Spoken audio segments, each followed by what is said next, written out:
Oke, jadi mari kita coba bahas lagi mengenai animenya dari Classroom of the Elite. Dan kali ini tuh sendiri masih mengenai episode perdananya. Yap, sebelum lanjut aku cuman mau bilang kalau video kali ini tuh sendiri bakalan mengandung spoiler. Dan jika kalian itu tidak keberatan, yuk mari kita coba bahas. Nah, jadi pada video kali ini tuh sendiri aku cuman mau bahas mengenai nasib dari Dragon Boy aka Ryuen Kakeru. So, setelah kalah telak dan kena mental pada akhir musim keduanya kemarin, lalu bagaimana nasibnya? Nah, sebelumnya aku cuman mau jelasin dulu gitu kan mengenai kondisi dari Ryuen sebelum ujian khusus itu dimulai. Dimana isu mengenai Ryuen yang ingin keluar dari sekolah pun telah banyak didengar oleh para semua siswa-siswa dan juga orang-orang yang ada di sekolah. Iya, Ryuen juga memindahkan kepemimpinan kelas C yang sekarang itu statusnya jadi kelas D gitu kan.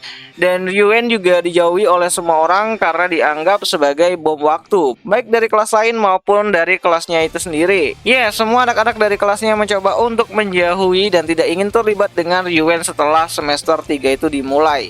Nah, karena ujian di awal semester 3 kali ini itu sendiri adalah ujian berbentuk kelompok gitu kan. Tidak ada yang mau nih mengambil dan bergabung dengan kelompoknya dari si Ryuen itu sendiri. Damn, sad boy banget nih si Bang Dragon gitu kan. So, dari sudut pandangnya si Ryuen itu sendiri, ia sendiri tidak merasa keberatan ya dengan kondisinya yang saat ini gitu kan. Ia menikmati kesunyiannya dan sudah tidak lagi tertarik dengan konflik kelas. Karena menurut dirinya gitu kan, siswa yang lulus nantinya di tempat yang bukan kelas A kayak kelas B, kelas C dan juga kelas D masih memiliki kemungkinan untuk tetap dapat pekerjaan walaupun tidak baik dari lulusan yang ada di kelas A nantinya. Nah, balik lagi ke pembentukan kelompok kecil di ujian khusus nantinya, dimana awalnya Hirata ini tuh maju tuh untuk mendekatin si Ryuen. Ya, dia meminta Ryuen untuk bergabung ke dalam kelompoknya meskipun orang-orang di kelompoknya si Hirata menolak atas keputusan tersebut. Sampai pada akhirnya Akito maju dan meminta Ryuen untuk bergabung ke kelompoknya. Ya, Akito mengatakan kalau Ryuen tidak akan berniat untuk membawa mereka semua ke dalam masalah kedepannya. Bukan tidak akan, tapi peraturan dari ujian tersebutlah yang tidak memperbolehkan Ryuen melakukan kecurangan sesuka hatinya lagi.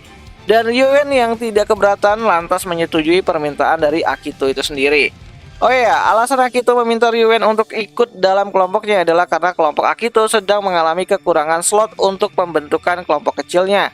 Dimana kalau ia tidak bisa memenuhi kuota tersebut, kelompoknya akan mengalami kerugian yang cukup besar banget. Dan itu berdampak ke kelas C yang sekarang jadi kelasnya si Akito dan Airokoji dan yang lainnya gitu kan. Dan alasan lain juga kenapa Akito ini tuh ngebet banget buat ngajak si Ryuen itu masuk ke dalam kelompoknya. Karena memang menurut si Akito tidak ada lagi kelompok yang mau menerima si Ryuen. Ya, tidak ada lagi orang yang mau menerima Ryuen. Kalaupun ada kelompok yang berisikan 2 orang, mungkin hanya Hirata aja yang bisa membuat kelompok sama Ryuen. Tapi kenyataannya tidak gitu kan, makanya Akito tuh ngajak Ryuen untuk gabung ke dalam kelompoknya itu sendiri. So, jadi begitulah nasib dari Ryuen di awal musim ketiganya nanti yang akan kembali tayang nanti pada tanggal 3 Januari ya 2023 mendatang. Dan akhir kata itu aja dulu mengenai video singkat kali ini dan sampai jumpa di video yang selanjutnya. Jani. Oh ya, kalian yang pengen nonton animenya dari Classroom of the Elite ini sendiri untuk musim ketiganya bisa di aplikasi Vidno ya, yang tautannya sendiri telah aku sertakan di kolom deskripsi video ini.